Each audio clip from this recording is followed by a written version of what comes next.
Road two গ্লোরির গেটওয়েতে এখানে একটা practice match হইতেছিল। ওইখানে দেখো ভাই, থার্ড পার্টি কাকে বলে ভাই। থার্ড পার্টি যে কি একটা জিনিস, যারা শুধুমাত্র টুর্নামেন্ট খেলে তারাই জানে যে থার্ড পার্টি কতটা কষ্ট দেয় কতটা টিমের, ঠিক আছে।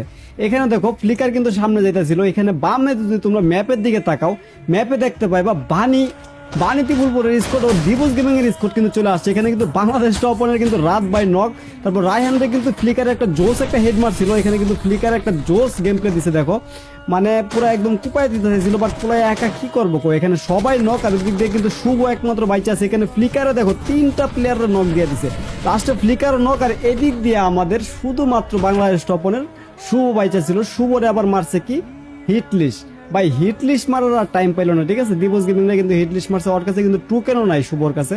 শুভ 6-9 কিন্তু এখানে ভাই খুবই বিপদে আছে। তো বাংলাদেশ টপনের টিমের থেকে কিন্তু লাস্ট প্লেয়ার কিন্তু শুভ গাড়ি টাড়ি নিয়ে কিন্তু হামলা দিয়েছে। একটা প্লেয়ারে কিন্তু নক দিয়েছে, ওরা কিন্তু নক করতে পারবো। লিউডিস নক কিন্তু হয়ে যাবো ভাই। শুভ একা কি করবো গো, যত ভালোই খেলুক না কেন, 4টা প্লেয়ারের সামনে কিন্তু ভাই একটু কষ্ট। এখানে নক দিছিল কিন্তু লাভ হয় না। লাস্টে কিন্তু এখানে বাংলাদেশ টপনের স্কোরটা ওয়াইপ আউট হয়ে গেল। ছি ভাই।